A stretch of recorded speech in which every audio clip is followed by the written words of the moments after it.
Hello दोस्तों, मेरा नाम है नुमान। आप देख रहे हैं अमेजिंग स्टोरीज़। मज़े और दिलचस्प स्टोरीज़ देखने के लिए इस चैनल को सब्सक्राइब कीजिए। दोस्तों, आज हम जिस शख्सियत के बारे में बात करने जा रहे हैं, इस शख्सियत के बारे में तो पूरी दुनिया वाकिफ़ है, लेकिन आज आपको मैं कुछ ऐसे दिलचस्प वाक़ियात बताने जा रहा हूँ, कुछ ऐसी स्टोरीज़ जो आपने उम्मीद है पहले नहीं सुनी होंगी।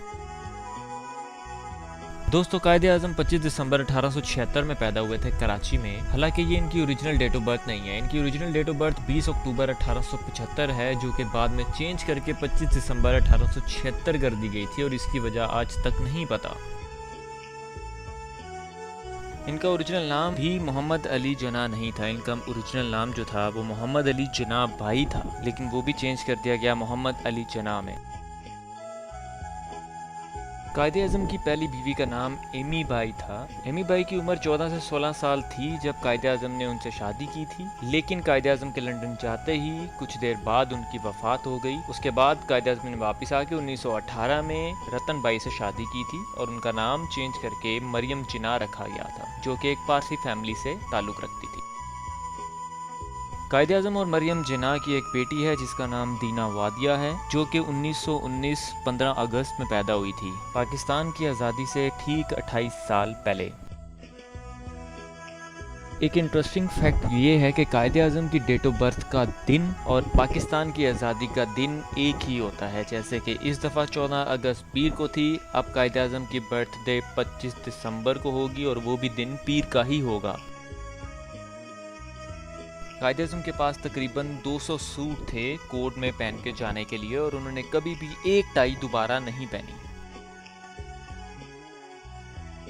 कायद-ए-आज़म के बारे में मशहूर है कि एक दफ़ा वो रेलगाड़ी में सफ़र कर रहे थे तो उनके मुखालिफिन ने उनको नीचा दिखाने के लिए एक लड़की को उस डब्बे में भेज दिया जिस डब्बे में कायद-ए-आज़म सफ़र कर रहे थे। उस लड़की ने उस गाड़ी के डब्बे में एंटर होते सार ही अपने बाजू का कपड़ा फाड़ा और चिल्लाना शुरू कर दिया कि जिना मेरे साथ गलत कर रहे हैं। इस पर उनके सब मुखालिफिन और उनके सब रहनुमा उस डब्बे में एंटर हुए। पूछने पर वजह बताई गई कि कायद-ए-आज़म ने इस लड़की की इज्जत पर हाथ डाला है।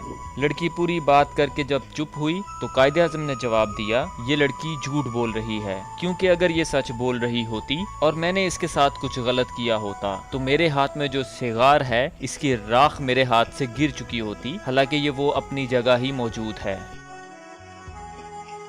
हाजिर दिमागी में तो कायद-ए-आज़म का कोई जवाब ही नहीं। पुराने वक्त में होता ये था कि जब आपने मकान बनाना होता था तो ज़मीन से लेके उसकी ऊंचाई तक का आपको पैसा पे करना पड़ता था, और जितनी फुट की ज़मीन आप खरीदते थे, जितना फुट ऊंचाई आप खरीदते थे, उतने फुट की ऊंचाई का आपको पे करना होता था, और उससे ऊपर की ऊंचाई का कोई भी दूसरा कोई शख्स खरीद सकता था। इसी तरह कुछ लोग अपना मसला लेकर हाजिर हुए कि उन्होंने एक ज़मीन खरीदी है जो कि मस्जिद के लिए खरीदी गई है, जिसकी ऊंचाई ज़मीन से 12 फुट है, लेकिन मसला ये था कि उससे ऊपर की ऊंचाई की जो ज़मीन थी वो हिंदुओं ने खरीदी हुई थी और उन्होंने ऊपर वाली मंजिल पे मंदिर बनाना था। तो होता ये था कि जब मुसलमानों ने नीचे नमाज पढ़नी थी तो उनकी बेल की रिंग से उनकी नमाज ख़राब होती थी। अब यही मसला लेकर वो कायद-ए-आज़म के पास हाजिर हुए। कायद-ए-आज़म ने काफ़ी देर सोचने के बाद उन्होंने एक जवाब, एक हल दिया कि आप ऐसा करें कि आप ज़मीन से 12 फुट की आपने ख़रीदी हुई है ज़मीन, तो आप ऐसा करें ज़मीन से 10 फुट की ऊंचाई तक अपनी मस्जिद बनाएं और बना के छोड़ दें। ना 12 फुट पूरी होगी ना ऊपर मंदिर बनेगा। तो ये एक लॉ था जो कि कायद-ए-आज़म ने चेंज करवाया, और आज तक वो चलता आ रहा है कि आपको सिर्फ ज़मीन की चौड़ाई का पे करना होता है, ऊंचाई का पे नहीं करना पड़ता। ऊंचाई आप जितनी मर्जी कर सकते हैं। कायद-ए-आज़म अपने ज़माने के बहुत ही मशहूर वकील थे। इसी तरह एक औरत उनके पास आई और आकर कहा कि मेरे बेटे को कोर्ट ने फांसी का ऑर्डर दिया है, लेकिन मैं जानती हूँ मेरा बेटा बेकसूर है और मैं ये भी जानती हूँ कि उसको आप ही बचा सकते हो, तो मेरी मदद करो। क्योंकि कायद-ए-आज़म काफ़ी मशहूर वकील थे तो उनकी फ़ीस भी काफ़ी ज़्यादा थी।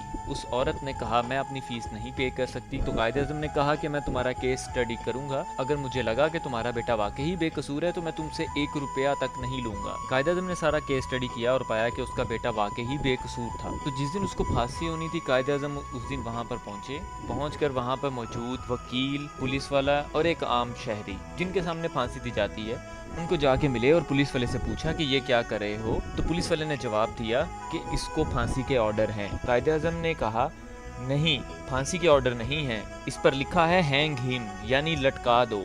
इस पर ये नहीं लिखा कि इसको मार दो, तो अगर तुमने इसको लटका कर मार दिया तो मैं तुम पे केस कर दूंगा। और वो पहला शख्स था जो कि फांसी से बच गया था, क्योंकि उसको लटकाते ही उतार लिया गया था सिर्फ और सिर्फ जिना की वजह से। और इसी केस की वजह से हिस्ट्री को चेंज किया गया था, जिसमें लिखा गया था हैंग हिम टिल डेथ। अब कोई भी फांसी के केस में हैंग हिम टिल डेथ लिखा जाता है, खाली हैंग हिम नहीं लिखा जाता। ये भी एक कानून था जो कि कायदे आज़म मोहम्मद अली जिन्ना ने चेंज करवाया था। दोस्तों, कायदे आज़म मोहम्मद अली जिन्ना के बायोग्राफर स्टैनली वुल्फ का कहना है कि कायदे आज़म अभी तक के सबसे ग्रेट लीडर रहे हैं, जो कि हम सभी जानते हैं। तो दोस्तों, ये थे अब तक के कुछ फैक्ट्स जो मैं आपके साथ शेयर करना चाहता था। उम्मीद है आप लोगों ने पहले नहीं सुने होंगे, अगर सुने थे तो अच्छी बात है, नहीं सुने तो काइंडली इस वीडियो को शेयर कीजिए, लाइक कीजिए और मेरे चैनल को सब्सक्राइब कीजिए। फिर आऊँगा नई वीडियो के साथ। अपना ख्याल रखिए। अल्लाह हाफिज़।